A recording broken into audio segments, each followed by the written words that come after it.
Hey guys, welcome back to Matthew's Ballistics. It's late tonight, just got off work, just worked double shift. Got off work 9:30 and I don't know what time it is now, maybe 10:30, something like that. It is the 2nd of July and every reject, redneck and degenerate out there is shooting all of their fireworks up right now, and it's July 2nd. It's like going on all over the place.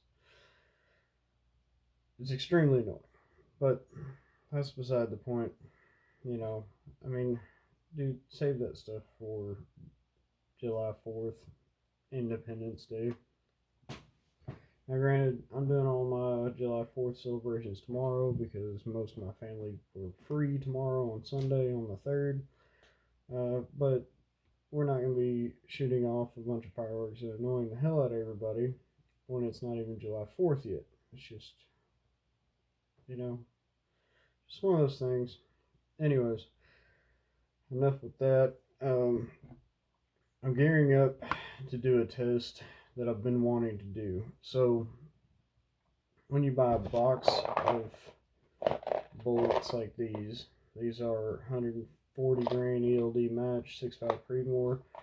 On the bottom of the Hornady boxes, they list the G1 ballistic coefficient and the G7 ballistic coefficient, or what they should be. And so,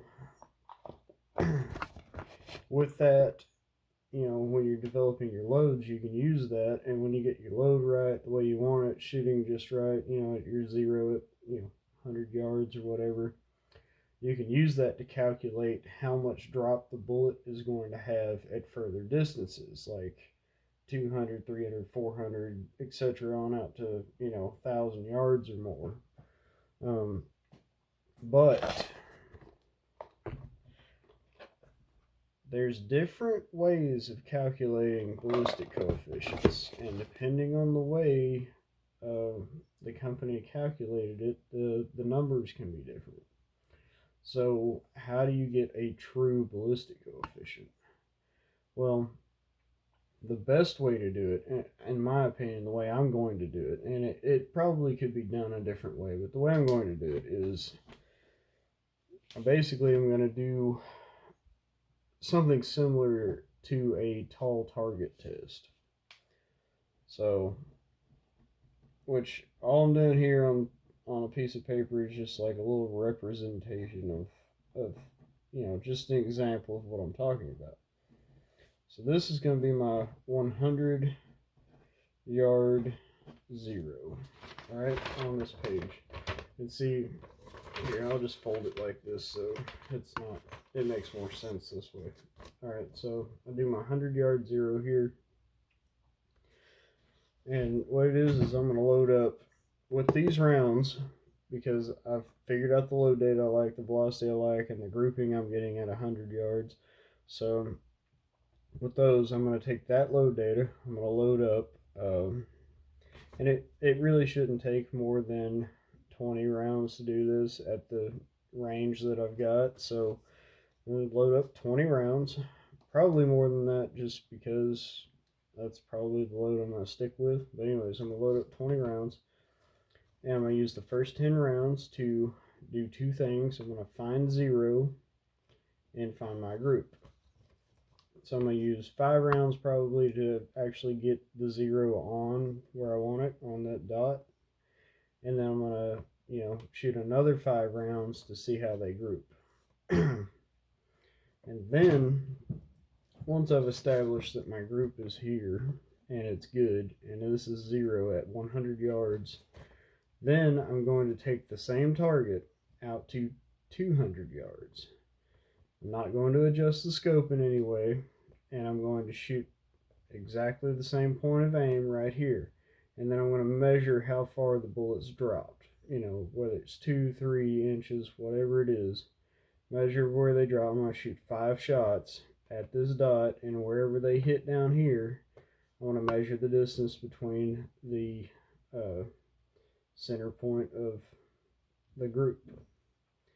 And then I'm going to take the target and I'm going to move it to 300 yards and do the exact same thing. So maybe it's hitting somewhere down here. Of course, this is just a piece of paper representation. The actual target's going to be give or take 3 feet long and about a foot and a half wide. So to do this, to ensure that I at least get all my rounds on the paper and I can see them, this would be an incredibly small target, and I would, this is just a representation of how I'm going to do this. And with that, and you can measure from your 200 yard to your 0 and your 300 yard to your 0 at 100, and you can actually kind of reverse engineer uh, your ballistic chart, and instead of it calculating from your ballistic coefficient to give you the drop you need, or the how much MOA or how many inches you need to come up, instead of it giving you that value, you could change the input until it matches the drop that you have observed. And if you see what I'm getting at, is that this box may say that these bullets have a G1 ballistic coefficient of 646, and if say 646 in the calculator says that a certain velocity, what I'm getting 2770 average with my load, if it says, hey, you 0 here at 100, you're going to be 2.3 inches low at 200, and then you're going to be 7.6 inches low at 300. And then if your actual observance is different, where you actually go out and test this and you shoot this, you go from your 0 to 200 and it really only dropped 2.1 inches, and then from 200 to 300, or from 100 to 300, it only dropped like 7.2 inches or something. You can calculate that the ballistic coefficient's actually higher than what it says, or if the drop is more, it will mean that the ballistic coefficient is actually lower than what they're saying it is. But also, this has to do with the exit velocity from your muzzle. So different barrels are going to have different, barrel lengths are going to have different muzzle velocities. And it also depends on how far away you set your chronograph from the muzzle. Me, I like to set it within, 3 or 4, maybe 5 feet from the muzzle, depending on how much muzzle blast there is, because a lot of muzzle blast will affect the chronograph and you'll need to set the chronograph out further. But a lot of times with the 6.5 Creedmoor, I've had no issues setting it within 3 to 4 feet from the muzzle. So, and you'd be surprised at how much of a difference that makes, setting it 3 feet from the muzzle versus 10 feet from the muzzle. We're talking like it could be 50 to 80 foot per second difference there, because right out of the muzzle, like, you lose so much energy. There's so much G-force fighting that bullet, so much wind resistance and stuff fighting that bullet. They're subject to like negative 80,000 G's of resistance or something.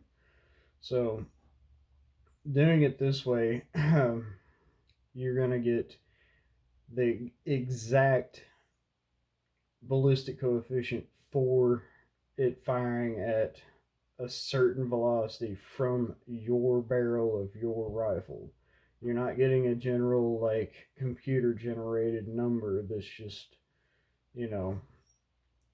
it's close. They're always pretty close, but they're not going to be exact. And if you use that number and you're shooting at it like 1,000 yards and you're like, man, my bullets are dropping, more than my calculator says they should be. I'm calculating up and up, and I'm still missing the target. They're hitting low, or vice versa. They're hitting too high, And it could be just as simple as you're getting a higher ballistic coefficient out of your barrel, or you're getting a lower ballistic coefficient out of your barrel, or whatever. So with my load data, I'm getting an average of 2770, maybe 2775 from a 22-inch barrel with the 140 grain ELDM.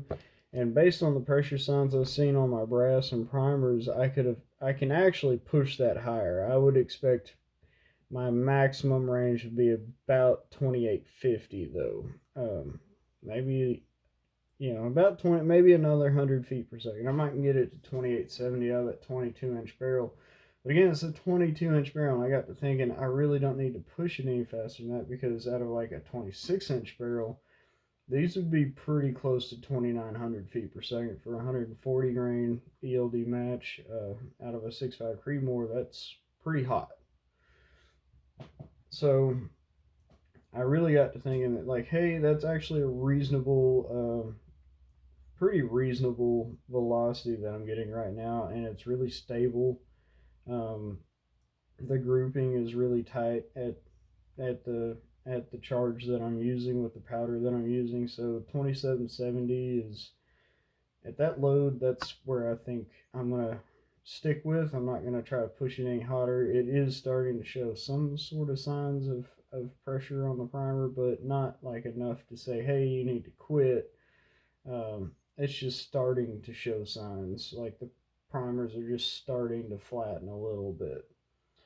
But aside from that, I'm gonna get into loading this, and I hope that you guys comment and tell me what you think about my plan for actually what I'm gonna call this is proofing your ballistic coefficient. So how do you proof it? How do you make sure that it's accurate? And this is going to be my way of testing that. Is I'm going to use a tall target, and I'm going to get my zero, my group down, and then I'm going to take it out to go from 100 to 200, and then from 200 to 300, and we'll see how far it actually drops down that target. And we'll be able to measure it, and if the measurements line up with what the ballistic chart says based on the BC of this bullet, if it lines up, good with it, that's great. Great news for Hornady. They're giving you the right numbers, and they're not trying to bullshit you into saying, hey, I've got this really fantastic ballistic coefficient, when they don't. And and where they're getting their numbers from is, it's all computer generated, computer based. It's, an algorithm, and there are unfortunately different algorithms to get these, and different companies use different algorithms, and there are some bullet manufacturers out there that the program they're using and the algorithm it's running to generate this ballistic coefficient is they can vary by a certain percentage in accuracy, and some of them may present the ballistic coefficient of being fairly high when it's really not that high, and some of them may present it to be kind of low when it actually is higher. So that's one of those things to think about when you're trying to like really shoot to 1,000 yards or more. When you're really reaching out there, this stuff means a lot. If it's a 2-inch difference at 300 yards, and your ballistic coefficient number, from where it should be according to the BC of these bullets, you're talking a pretty significant ballistic coefficient change, and difference in drag and whatnot. And one of the other things too that affects ballistic coefficient, which Brian Litz, from Burger Bullets, he posts a lot of stuff, and I follow him a lot and read a lot of his material, is that the rifling in your barrel can actually affect ballistic coefficient. Not by a lot, but it does affect it some.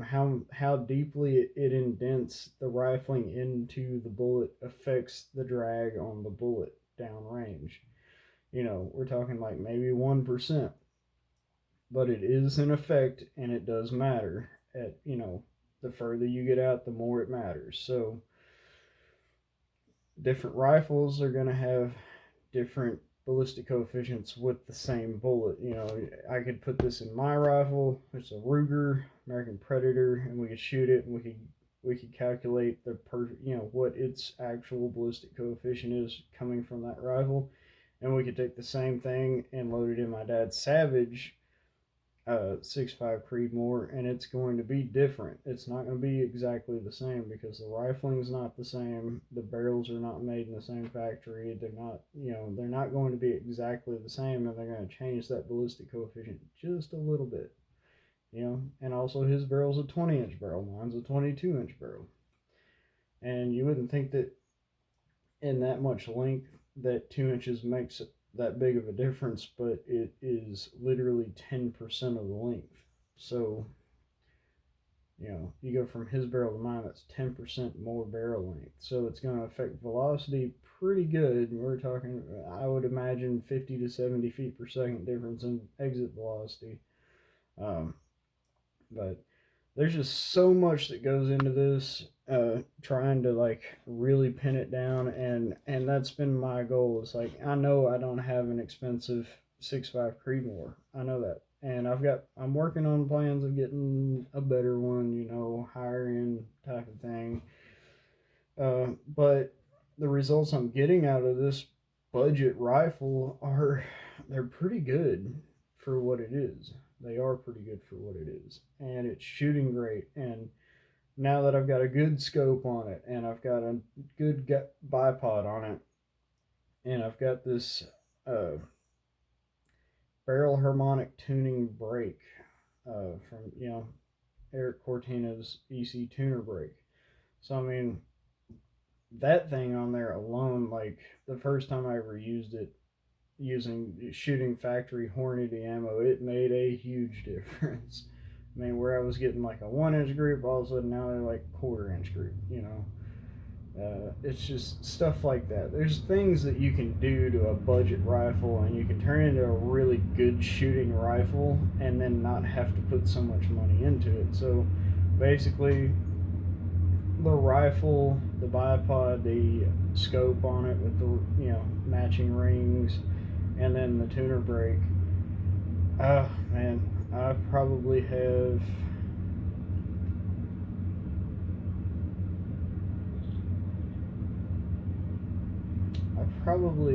about $1,300 in this rifle, and it shoots 1/4 inch groups at 100 yards. So versus buying a $1,300 rifle and then throwing a $500 or $600 or $700 optic on it and then shooting 1/4 inch groups with it, I think I'm doing pretty good. Like, there's different ways you could argue that, hey, you should have started out with a higher quality thing, but as it is, and what I saw with that rifle is that it really didn't break in good and start shooting real consistently until it had about 300 rounds shot through it. And now that I'm up there about the 500 round mark, it's really good, really consistent now with grouping. So I'm really happy with that. Anyways, I'm going to get into processing some 6.5 brass, using the Hornady brass, obviously, for this experiment. I'm not going to mess with that Aguila brass just yet. I've got plans for it, though, and I think you guys are going to like that here in the next few weeks when I get into letting y'all in on my plans for that. Also got plans for the 338 Lapua. I'm going to be doing the same sort of testing with it, because hopefully in the next few weeks or month or so, I'm actually going to get to take it out and stretch it out to, hopefully, I really want to stretch it out to a mile. I've never gotten to shoot a mile yet, and that's something that I want to do. I'm good out to 300 yards because that's how far my range is. I've shot a lot of 300-yard shots, but I've never really gotten to stretch out past that, and I'm really excited that hopefully in a few weeks I will get to do that. And so I've really got a bunch of work to do. I've really got to get into getting me a bunch of good rounds worked up. So that's one thing I am going to be doing this weekend, is I am going to be testing loads for the 338 Lapua, but I'm only going to be shooting at about 100 yards. That's about all there is to that. Until I get the load where I want it, until I get the grouping where I want it at 100, I don't have plans there's no point to just take it out any further. So with that being said, I hope you guys enjoyed this episode, and feel free to drop a comment below and let me know what you think, and we'll see you next time in the next video. Thanks for watching. On a side note, I discovered this Royal case and dye lube. It's kind of like a wax base or whatever. And I was looking for a wax base lube for resizing 338 Lapua, because I would imagine it's a lot like resizing 50 cal casings. It's very, very thick brass and very tough to manipulate with the dyes and to, reform it by physical pressure. So one of the things that will kind of ease in that is, or aid in that, is good lubrication. And I've used this stuff, which has come with most of my die sets that I've ever bought and the presses I've ever bought, which is just that Lee, just their resizing lube. And it has worked great up into the point where I got into these really heavy Magnum cartridges. So, in which case, if you apply too much pressure into it, it causes an adverse effect and is actually, I think, maybe making it more difficult to resize. So, but I've tried this stuff out and it does not take very much at all. Like this jar, I don't know, I may never run out of it, but it makes resizing cases fantastic. And a lot of other people recommend Imperial wax or whatever, and I would like to think that it's about the same thing. I don't know for sure. I haven't used Imperial wax, but this stuff works great. And I don't think that I'm going to go back to the Lee resizing lube. With that being said, let's get on to loading some dies in here, resizing some brass, trimming some brass, chamfering, deburring some brass, priming some brass, and then I think I'll be done tonight after I get 50 of them lined up. I'll be done after that, and then I'll probably load them tomorrow. So.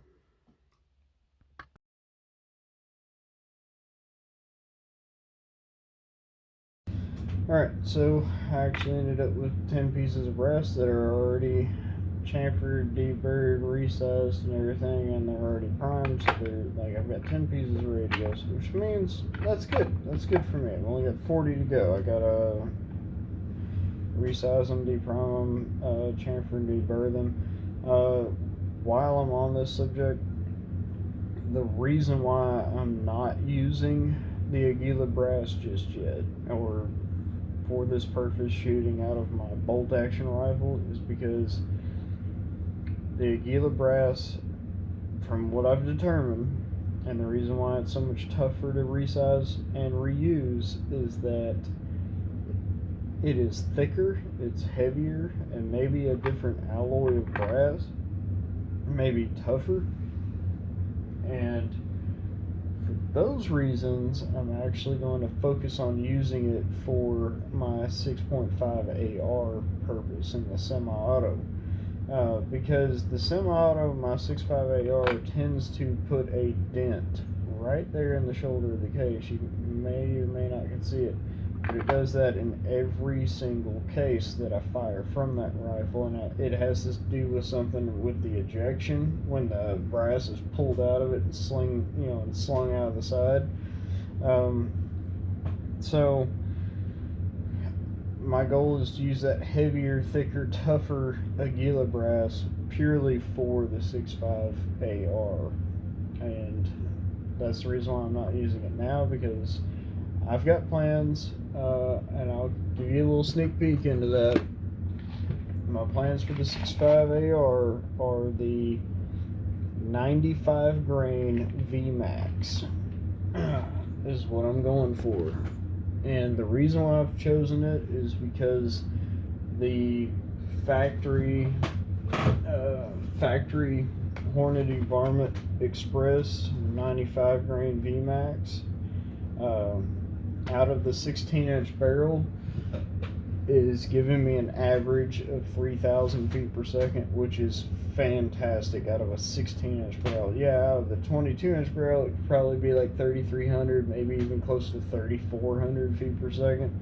But 3,000, if I can get a bullet going 3,000 feet per second out of a 16-inch barrel, that's fantastic. If you think about that, 95 grains at 3,000 feet per second from the 6.5 AR versus 55 grains from a 16-inch 5.56 or 223 AR. That's a huge difference in power. A huge difference in muzzle energy. So that's kind of my deal. Is like that's gonna be my, you know, I guess battle round, and I plan on loading all 200 and something cases of those up with the 95 grain VMAX, and that will be my, that will be what I keep in the back stock for, a SHTO or SHTF situation, shit hitting the fan situation. That's going to be my go-to. But I'll also have the added benefit that I can still shoot it from the 6.5 bolt action. Vice versa.